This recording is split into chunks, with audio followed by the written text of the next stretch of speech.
If you've stepped into a new role or you're operating in an environment where things are moving faster, stakes are higher, and expectations are increasing, you've likely noticed something. In some moments, you're exactly where you expect to be: clear, decisive, effective. And in other moments, something shifts. You hesitate, you overthink, you feel less certain than you should. Not because you don't know what to do, but because you're not accessing it in the same way. That gap becomes more visible in new environments because there's more uncertainty, responsibility, and pressure. So what used to feel automatic now requires effort. And that's where most people start to question themselves. But this is not about confidence, and it's not about capability. It's about something much more specific. So as we go through this, you'll be able to map it directly to your own experience, if it's there. And if not, this won't be relevant. Before we get into the model, I want to frame how to listen to this. If you hear this through the wrong channel, it'll sound like something you've heard before. There are three things to keep in mind. First, performance is state dependent. The issue is not what you know, it's what you can access in the moment. Your capability doesn't disappear under pressure, but your access to it can. This is why you can have two moments close together, where in one, you're clear, decisive, effective, and in the other, you hesitate, overthink, or react. Same person, same knowledge, different access. Second, movement between states is fast, but where you stay becomes habit. You can move between high performance and low performance in seconds, but repeated time in a state becomes your default. What starts as a moment becomes a pattern. What becomes a pattern becomes your style, and that starts to look like your personality. Third, what feels like personality is often conditioning. Most people believe they are reacting based on who they are. In reality, they're reacting based on patterns that have been reinforced over time. Those patterns can be changed, but they're not changed by thinking differently once. They're changed by intervening at the level where they are formed. So as we go through this, don't think about this as information. Think about it as something you can map directly to your own experience, because once you see it, you'll recognize it immediately. And once you recognize it, you can begin to influence it. Now, up to this point, this may sound like something that happens occasionally. A moment here, maybe a moment there. That's not actually what's going on, because these moments don't stay isolated. They accumulate. Every time you drop from clarity into hesitation, every time you react instead of direct, if you lose access for even a few seconds, it doesn't just affect that moment. It affects the decision, the way you communicate the decision, even the way other people respond, and in turn, what happens next. So performance becomes inconsistent at the moment level and compounds at the life level. Over time, that inconsistency starts to look like a leadership style, a pattern others adapt to, or in some cases, a limitation, not because that's your capability, but because that's what shows up often enough to define you. That's the real cost. And the reason most people don't address it is simple. They don't have a way to see it clearly. They experience it, they feel it, but they don't have language for it. So they default to explanations like pressure, personality, confidence, experience, maybe even identity. But those don't actually explain the pattern. What does explain it is structure. And that's what I'm going to show you now. The model I'm going to walk you through is called the 5 levels of personal leadership. It's simple on the surface, but it explains something most people experience and don't have language for. At the center is stabilized. This is where most people operate when things are normal. You're functional, you're capable, you're getting your work done. You're not at your peak, but you're operating effectively enough. Below that is destabilized. This is where reactivity begins. You're still functioning, but something has changed. Your attention starts to narrow. Your thinking becomes less flexible. You start reacting to what's happening instead of directing it. You may feel pressure, urgency, or uncertainty. Below that is collapse. This is where performance breaks down. At this level, you're no longer responding to reality. You're reacting to your own internal reactions. Thoughts loop. Options disappear. Clarity drops significantly. This is what people often describe as spiraling or freezing, shutting down. Now, above stabilized is agency. This is where performance becomes intentional.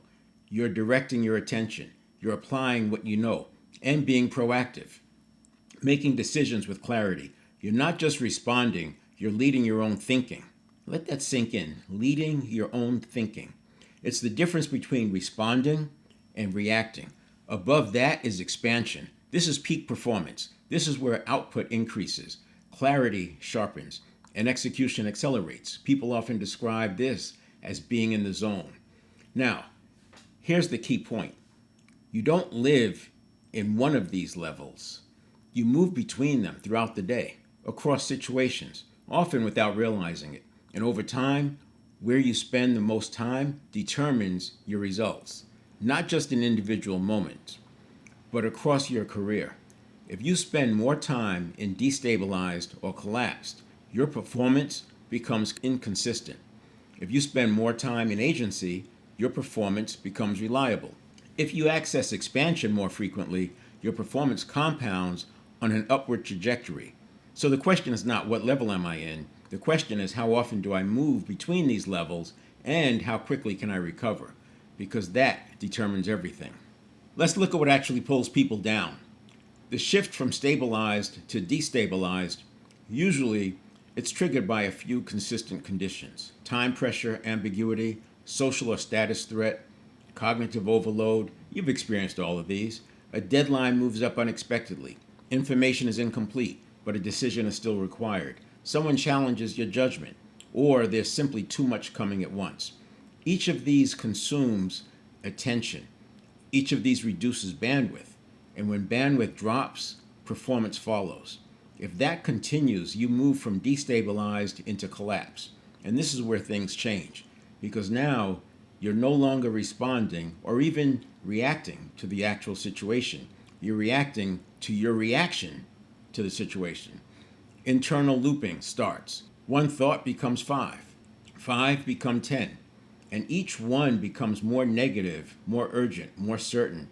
At that point, your system is no longer processing reality. It's processing an internally generated stimulus, and performance drops quickly.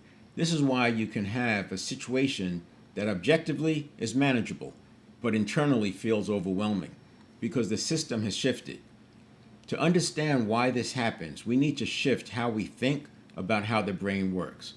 Most people think in terms of the subconscious mind. That framing is not useful. A more accurate way to think about this is as a network of neurons. You have billions of neurons, each connected to thousands of others, trillions of connections. These connections form pathways, and those pathways are strengthened through repetition. The more a pathway is used, the more it becomes the path of least resistance. That's what we call a habit. Now that's where this becomes important. When a stimulus occurs or something happens in your environment, your brain processes that information extremely quickly, not at the level of conscious thought, at the level of neural activity. Think energy pulsing across neurons. That system is processing millions of bits of information per second. Your conscious mind processes a very small fraction of that. So by the time you become aware of something, most of the work has already been done. Meaning has already been assigned. A reaction has already been formed. And what gets handed to your conscious mind feels like truth. But it's not necessarily truth. It's an association. It's based on past experiences and your internal interpretation of those experiences. Patterns that were formed over time, many of them early in life. So when you react, you're not reacting to reality in that moment. You're reacting to what your neural pathways have associated with that situation. This is why two people can experience the same exact situation and respond completely differently. It's not the situation. It's a pattern associated with the situation. This is also why common approaches like affirmations or visualization, they don't consistently work. Now they can work, but only under certain conditions. If the gap between the new idea and your existing pattern is small, they can reinforce your desired outcome. But if there are strong competing patterns, those patterns will likely dominate. The same applies to willpower and discipline. Willpower relies on your conscious mind, which is limited. It fatigues, and it operates much slower than the neural system. So when pressure increases, willpower decreases, and you revert to your strongest patterns. This is not a failure of effort. It's a mismatch between where you're trying to make the change and where the behavior is actually coming from. If the behavior is coming from neural pathways, the change has to occur at that level. That's what neuroplasticity actually means. It works because those pathways can change, but they change through repetition and conditioning, helped along with intensity. That's how they were formed, not through a single insight. Now, let's talk about timing. Timing is where the leverage is. From the moment a stimulus occurs to the moment you respond consciously, roughly a second passes. Within that 1 second, the first 600 milliseconds are critical. The first 6/10 of a second. During that time, your brain is detecting the stimulus, assigning meaning, forming a reaction. This all happens before you are consciously aware of it. You can think of it in three parts. The first segment is initial detection. Something happens, and your system registers it. The second segment is rapid appraisal. Your brain determines what it means, but it does this using past associations, not current reality. This is where cognitive biases come into play. The third segment is reaction formation. Your system prepares a reaction, which it suggests as a response, which gets handed to your conscious mind. By the time you're aware, the trajectory is already set. Now, here's the important part of all this. The earlier you can intervene in that process, the easier it is to change it. In the earliest phase, it takes very little effort to shift attention. As you move later in the sequence, it takes more effort and produces less impact. This is why most people struggle. They try to change their behavior after the reaction is fully formed. At that point, they're working against momentum. This is also why techniques like take a deep breath sometimes work and sometimes don't. If you catch it early, they can be effective. If you catch it late, they're much less effective. So the goal is not just to respond better, it's to detect earlier and intervene earlier. But these have to be conditioned like habits because they happen prior to conscious awareness. In short, earlier detection gives you more control and impact with less effort. Now, let's look at the other side of this because you've also experienced moments where none of that is happening. Moments where, despite the complexity, you're clear. You're able to see the situation accurately. You're able to make decisions without hesitation. You're able to communicate in a way that aligns people, and you're able to do it without feeling like you're forcing it. That's not random. That's a different operating state. In those moments, you have access to what you know, access to your experience, access to your judgment. You're not stuck in one interpretation. You can see multiple paths. You can prioritize effectively. You can adapt in real time. And in a growing company, in a rapidly changing environment, that matters more than almost anything else because growth introduces variability. Things change quickly, roles evolve, decisions have second and third order effects. So the ability to operate with clarity under those conditions becomes a multiplier. Now, take that one step further. If you increase the amount of time you spend in that state and reduce the amount of time you spend in the lower states, the difference is not incremental. It compounds exponentially. You make better decisions more consistently. You communicate more clearly. You build trust faster. You establish credibility earlier. And importantly, you conserve energy because instead of fighting the situation, you're working with it. This is especially critical in your first 90 days in a new role or after a promotion because that period is not just about learning, it's about trajectory. The patterns you establish early tend to persist. Most people have experienced that but don't know why. So if your experience is reactive, inconsistent, high effort, that tends to carry forward. If your experience is clear, adaptive, controlled, that becomes your baseline. The goal then is not perfection. The goal is increasing time in the states where you can operate effectively and reducing time in the states where you can't. And that's something that can not only be influenced, it can be directed. If you've been trying to get better at this, you've probably already gone down a few paths. You've read about leadership frameworks, you've worked on mindset, you've tried to be more intentional, more disciplined, more focused, and in some situations, those things help, but not consistently, especially not under pressure. And that's the part most people don't question. They assume the issue is, I need more time. I need more experience. I need to get more comfortable. But if you look closely, something else is happening. You already have the knowledge. You already understand what good leadership looks like. You already know how you should respond. But in the moment, you don't always execute that way. That gap, the one between knowing and doing, is where most people get stuck. And the reason they get stuck is because they're trying to solve it at the wrong level. Most of what's taught in leadership development is built around frameworks, communication models, strategic thinking. Those are useful, even necessary, especially as you scale, but they operate at the level of conscious thought. The problem you're dealing with is not primarily happening there. It's happening earlier. It's happening in how situations are interpreted before you're aware of it. That means when you try to apply a framework after your reaction is already formed, you're working against serious momentum. And that's why it feels inconsistent. The same applies to things like mindset work or positive thinking. They can help in low pressure environments, but in high pressure environments like stepping into a new role, in a company that's scaling, in a rapidly changing environment, they don't hold up reliably. Because under pressure, your system doesn't default to your intentions, it defaults to your conditioning. And that's the part most people never address directly. They try to layer new ideas on top of old patterns instead of changing the patterns themselves. So effort increases, awareness increases, but results don't change, not proportionally. And over time, that leads to frustration because it feels like I know what to do, why am I not doing it consistently? Or I've tried everything. It's not a motivation problem. It's not a discipline problem. It's a mismatch between where the behavior is coming from and where you're attempting to change it. Until that mismatch is resolved, progress will be uneven. So if performance is driven by patterns, and those patterns are formed through repeated stimulus, reaction, response cycles, then the question becomes, how do you intervene in those cycles?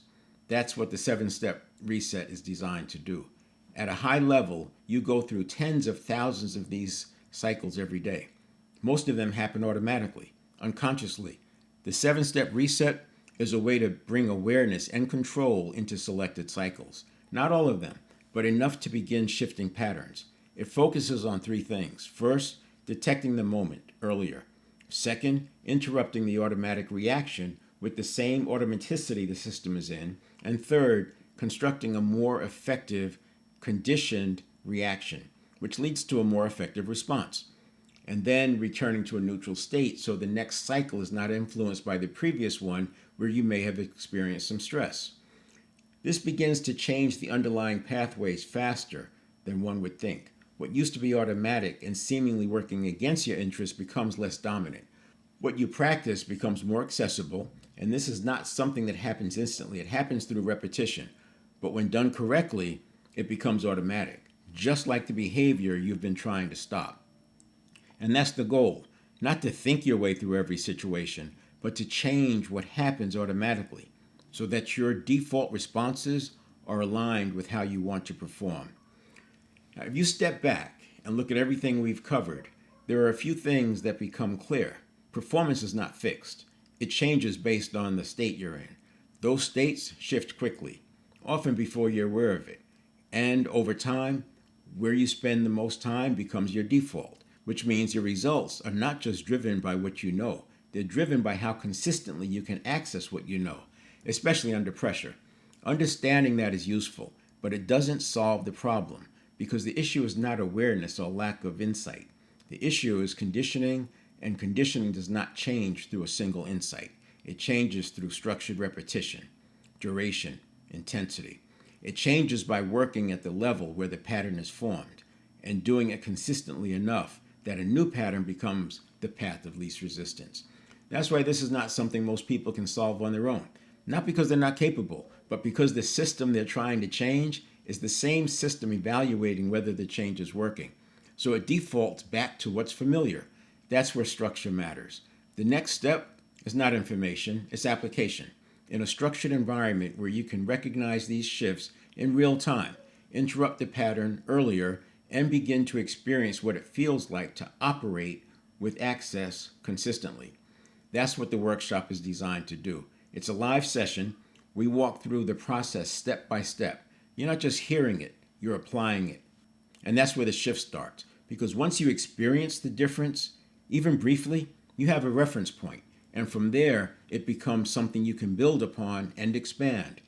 If what we've covered here reflects what you've been experiencing, that's one path, the workshop. The other is more direct. If you prefer to look at this in the context of your role, your environment, and where this shows up specifically, I do a small number of one-on-one short diagnostic calls. We map what's happening, where the constraint is, and whether there's a clear path to shift it. If there is, I'll show you how I'd approach it. If not, you'll leave with some clarity. You can choose either option using the accompanying link, and I'll see you on the other side.